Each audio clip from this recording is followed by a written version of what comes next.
Hello, everyone. This is Linda Ferguson Karen Nelson Bell. and welcome to another episode of Platinum Prime for Life, your show where Karen and I share our tips, our tricks, and our life hacks so that we live a Platinum Prime life. And we're sharing those with you. Today, Miss Karen is going to take the helm and share with us something that I really needed to hear about. Well, truth comes in a lot of strange places. You might be seeking truth. I don't suppose you ever really thought the internet is a place where you thought you'd find truth, because it's pretty hard to determine these days. I saw something on Facebook, and I don't even follow this person. His name is Dom Dowling, D-O-M Dowling. And it just popped up on my feed, and it was 10 ways to lower your stress. And so I looked at it and I was like, whoa, I need to do that. And then came another one from him because I liked it, and then came another one, 10 ways to lower stress. And it was like different. So now I have like 20 ways to lower my stress. And it's science-based. At least he claims it's science-based. And what we're really talking about is how to lower your cortisol. Now, cortisol is a hormone that your body makes, and it's very essential. It triggers your fight or flight syndrome. It helps you in so many ways. But here's the problem with cortisol. If there's too much of it, instead of just a right amount, you can't go to sleep at night. You can't lose weight. You can't calm down. You can't feel peaceful. Too much cortisol gives you too much fight or flight. Are you with me, Linda? Yeah? What are Do we you have quoting now? Where are you getting that information from? The amount of cortisol. just because I know all that. Okay. Just happen to know that because I've been researching weight loss and sleep issues for a long time, and because Okay. I have many friends who need ways to. Let's just make sure my phone is on Do Not Disturb here. I have friends who deal with stress and anxiety, and I'm always. By the way, why I have my glasses on is because I'm going to read some of this stuff to you. So I have my little readers. Um, I just happen to know that about cortisol. Now, do you want me to back it up with? I know we can post some links to PubMed.gov. That's where I go for my research. PubMed.gov is where scientists and researchers and doctors post their white papers, which are their scholarly write-ups of their research, and that's where I go to do my research. I also use Dr. Google. There's a lot of doctors on the internet that you can follow, that some are credible and some are not, and not everybody agrees with everybody else. Everybody's got opinions, and I promise you that for any opinion that you have, there's somebody who has the opposite opinions. That's right. So for cortisol, which I'm going to suspect that most people have heard about it, you're stating some things about having too much of it that trigger, it sounds like mostly unwanted situations. So we'll have links to where those sources of information on cortisol come I from. have a really interesting idea of something I can do right now. Let me just do this. Okay. Um, I'm going to turn on. Okay. Hi, Chad. I'm here with Linda, and we're doing a podcast, and she defied me to explain cortisol, and I had said that we want the exact right amount of it, but that we don't want too much because it impairs our sleep and it impairs weight loss. Can you give me 2 paragraphs of explanation that would be satisfactory on the subject of cortisol? For doubting Linda. Go ahead, Chad. So, Yeah. cortisol is basically your body's built in alarm system. It's a hormone your adrenal glands release to help handle stress. Think fight or flight. In healthy amounts, it's great for waking you up in the morning, helping your metabolism, and even reducing inflammation. But too much cortisol, like when you're stressed out all the time, can backfire. It can mess with your sleep, keep your body stuck in high alert, and actually promote fat storage, especially around your belly. So, balance is key. Enough to keep you sharp, but not so much that it's stealing your sleep or your waistline. Thanks a lot. Bye. Perfect. Now, Perfect from Chad. Now, in Chad, people we will trust, say right? some people will say that Chad isn't always right, and that's true. You have to double check him. And we argue. I don't just take everything he says but what he just now said supports what I've already researched. The term fight or flight, as far as cortisol goes, was what sort of stuck out to me, and I haven't necessarily heard it described as fight or flight. So, and Have that you heard have you heard of the sympathetic nervous system versus the parasympathetic nervous system? yeah, I actually don't wanna go down this particular rabbit hole, but I'm just telling you Well, the fight or you took flight me there. part of it. What's that? Because You that's what you took me there. yeah, totally. Well, I'm just that's why I'm, like, turning it back because 'cause you're Okay. talking about some tips, right? So Yeah. now it's going in a whole different direction, which may or may not be interesting to other people, but the fight or flight, I'd not personally heard of it described as such in the past. So maybe I missed it altogether. So Okay. continue. All Continue right. with Well, the top. I'm gonna give you, I'm looking at the list and I'm gonna tell you and ask you if you think you could try that or if you have ever tried that. The first thing that you can do, and this is science backed, he says, is smell mint or smell coffee. Now we know that the olfactory senses, your sense of smell, can pow, can trigger powerful hormones and powerful emotions. So the whole the whole subject of aromatherapy is quite interesting. I'm interested in it. So smell coffee or smell mint if you want to reduce. So you could smell that coffee maybe at the beginning of the day if you're tending towards anxiety. Maybe the smell of that coffee might be something that calms you down. Have you ever experienced I there used to be mint growing outside of my bedroom. We lived in Kansas and we had an acre of land, and my parents were organic gardeners before it was ever even popular. And there was a gigantic mint bush right outside my bedroom window. So on a hot summer day, and believe me, in Kansas City, Kansas it can get really, really hot. And the window would be open because we didn't have air conditioning at that particular time, and the smell of the mint would just come in. It just made me so happy. To this day, the smell of mint makes me very, very happy. Now, I don't know if it would solve me having too much cortisol, but what do you think? What do you think about that? Well, here's what I know about the smell of mint. It is used as an energizing scent. So it's something to wake you up. So peppermint and that kind of stuff. The correlation with cortisol, no clue. No clue. I know I use cooling mint roll on if I'm feeling too hot and too like dispersed. So it has a clarity effect for me and it's energizing. That's one of the things I do know about mint and aromatherapy.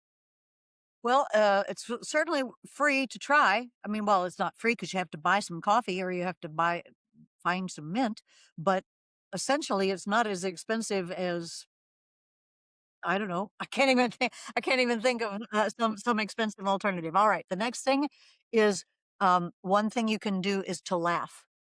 The next thing you can do, and that's for absolute free. And if you don't feel like laughing, if you laugh anyway, your brain doesn't know the difference between fake laughing and real laughing. Isn't that weird? Yeah, and you know what? I actually just realized I was just thinking, what's coffee and peppermint? So I was stuck on the first thing, reduces cortisol, but these are stress tips. This is reducing stress tips, Right. which has an impact on your cortisol. So peppermint for sure. It's a clarifying coffee, the smell of coffee, again, it causes me to be more alert and more, yeah, in attune with things, which definitely would lower stress. Being stressful is being dispersed. You're focused on the wrong things. You're thinking about the wrong things, which cortisol apparently has some association with that. And a mint is soothing and it's actually clarifying. Coffee, same thing for me. Coffee, smell Interesting. of coffee, taste of coffee, love it. Now, they did not say peppermint. It said specifically mint, which I think is different from peppermint. I don't Okay. know. Maybe there are different types of mint. I'll have to text this There's guy. peppermint and spearmint and yeah, probably more. But yeah. Yeah. The one growing outside my bedroom was spearmint. and I just Mm, have a particular fondness for spearmint. mhm. And put it in a, put it if people put it by their iced tea, oh, it's heavenly. It's just heavenly. All right. So laughing. What's your opinion on the subject of laughing? Forcing yourself out, like it'd be pretty weird if, like, let's say you're in an argument with your spouse, and then and you're so upset, and then you just force yourself to start laughing. I don't think that's a good idea. But you could go in the bathroom and or go outside and force yourself to laugh. I don't It's know. What do you think of that definitely one? stress relieving. Again, yeah, it definitely laughter relieves stress. It breaks this kinda push, counter push, for sure, and I think that's true of everyone. You've seen, political things where you've got 2 world leaders like, "Ugh," and then one creates a gentle joke or something, and they start laughing, the stress and the whole space goes away, so totally agree with that. Okay, so we agree with that one. This one is interesting. He says that if you rearrange a room, it will decrease your stress. Now, I believe that with all my heart.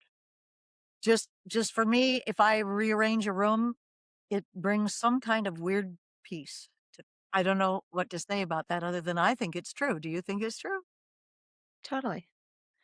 I Yeah. think so, and I'll just always have my reasons why for things, but sometimes you walk into a room and it's full of memories, or you don't even have your attention on the room that you're in, and your mind is either in the past or in the future, but it's not there. To rearrange a room means that you have to become in the moment.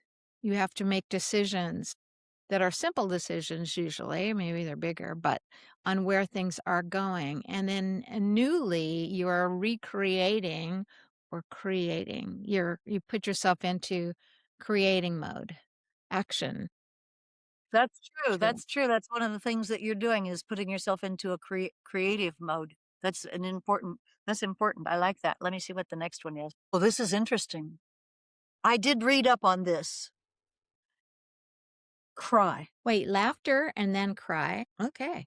No, laugh. These aren't in sequence, but laugh. We have smell the mint or the coffee. Laugh. Rearrange a room. And the next one after that he lists is cry. Okay. Tell me what's the thought Well, process? I did a little light research on that, and crying releases hormones and releases physiologic. It gets things out of us. Tears come out, this and that, and that crying actually is a great stress reliever. I don't know what else to say. I don't know. Yay! You don't think that's a possibility? And it's never relieved any bit of stress that I've experienced, so it's not a reality for me, but it could be for others, it actually just depends. I've, Well, I will say counseled that. people in the past where they could not cry about something, and then they finally hit an emotional release where they were able to finally cry, but those were more unusual moments. I've seen way more being a mother that Yeah, yeah, I've yeah. had I've had many moments of a very stressed out child crying, and they're just right in the stress, and so getting them up to point of laughing was the point where they got out of it, so it just depends. I guess it's situational, right? I think it is probably situational. I remember when I was doing this research, it brought up the subject of a child throwing a temper tantrum, and that when they cried, it actually helped them to get through it and out of it. And I can think when I lost my hubby, and I was under a lot of stress because we still had all the work that we were business partners as well. We had all the stress set up tied into the work, and I cried a lot.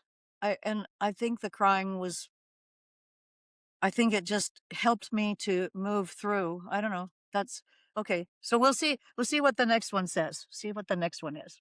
And let's Oh, just hasten to add right here, the person that Karen is quoting from is not named an expert, so no. these things that she's going through, that he's stating are things they're things if they work for you. And if they don't, like I just said, I'm crying. Crying is He not a claims stress trigger for me. he claims that he's a researcher and that this is science. There's science to back up what he does. Whatever. You can So, claim whatever you want, but unless you've verified it and actually talked to him, don't believe what you hear on the internet. And so, and I know, and I'm saying that in a way that's like, I'm not trying to insult Karen, obviously not, because a lot of these things are, doing a good job. I'm a bitch sometimes. I mean, honestly, if you can't tell already, it's true. Sometimes I'm a bitch because I just doubt the veracity of things that I hear. And even when I hear things from experts, very often an expert stating, "Oh, blah blah, this drug or this vitamin or this thing." And Karen and I did an episode which is called An Experiment of One. And I just want to quote the bottom line on that is you can hear everything you want to hear, and literally you can hear both sides of any point because there's going to be an expert that states emphatically that this thing is true, and then someone else who says the very exact opposite, this one is true. Comes down to it's true if it's true for you. It's true if it works for you, but never shut the door on the possibility that something is true because it could totally be true for you in the moment or in a future moment. So don't shut the door, but just what is it? Trust then verify? There you go. Yeah, That's a good yeah. one. Well, so in order to not extend this podcast beyond too many minutes, I'm going to just rattle off the other things so that Grumpy Linda can decide whether she would like to try or experiment with these. And that's, I guess what I'm saying is these. I thought they were cool suggestions because they were free. They were kind of odd, off the. Uh, off the wall a little bit, and Unusual? had Yeah. never thought of them before, and so I'm gonna go rearrange my room and smell some mint and do some things to because definitely I want my cortisol to lower at nighttime, and I want my cortisol not to be high so that my belly fat is not I don't I'm working very hard at the age of 82 to have a flat belly. I have all kinds of different tricks, but this is one of them. So let me just tell you what else and see. Okay, pet an animal. We can agree that pet an animal is a good thing. How about walk barefoot? Yeah, there's all kinds of science for walking barefoot, especially on the grass or on the sand, even on the concrete. How about this? Chew crunchy. Well, that works for me. I can tell you that. Chew something crunchy, I am always happier. Give me a bowl of popcorn or a big plate of chips. I'm a happy camper. Or anything crunchy. Here's an interesting one. Cold water on your hands reduces cortisol. I don't know why. We can try it. Sun on your skin. Now, that's an interesting thing. It's not only, you don't just go to get your vitamin D, you put yourself in the sun, and apparently it helps reduce cortisol and makes you a little happier. So I think because we know about the seasonal disorder effect, the seasonal effect disorder, where people are terribly unhappy in the wintertime, we know that sunshine is a happy medicine, a happy medicine. Okay, one more. Oh, I really like this one. Screaming or humming. And I particularly like the humming one because the humming triggers stimulates your vagus nerve. Your vagus nerve is the one that comes from the back of your brain down across, and it's your master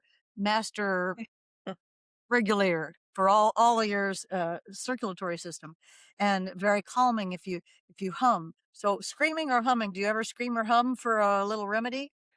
Never I screamed, hum all never. the time anyway, just because I'm despite my doubting Linda persona, which does exist, so just so there's no doubt about it.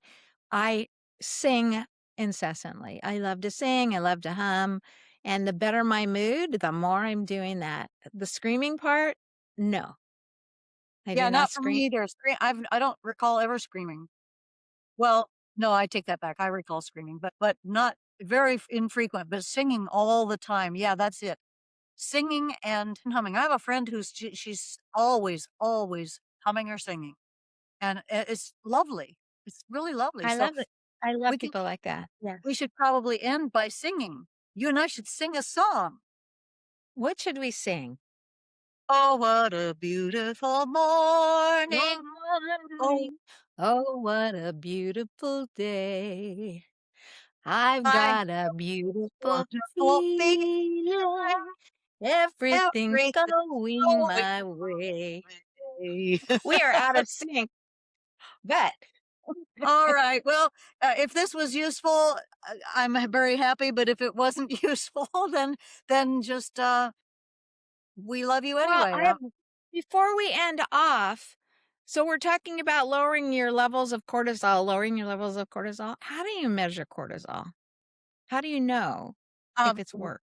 One way I heard from Dr. Berg, he's one of the doctors that I follow on the internet, and he says that if you look down and you can't see your toes, you have too much cortisol because cortisol will produce a belly. If you have too much Sure. cortisol, you will have a belly. Okay. So But that's that's one not way. the way you measure it. That's the way that's the Yeah, I empirical don't know. evidence. Yeah. Okay. Just because we're talking about lowering cortisol in our chemical laboratory, which is also known as our body, I was just wondering, well, how do they measure it? How do they know? What's going on here? All From right. my And with nose to that, my toes, I measure it by observation of me. good. All right. So with that, and with Doubting Linda in full whatever, we Yeah. wish you an amazing week. And I'm very interested to see what people have to say about this. yeah, or any tips, or if you know how to measure cortisol without getting your blood drawn, that actually would be good to know. That All would right, be everyone, take care. We'll see you again next week. Bye. Bye.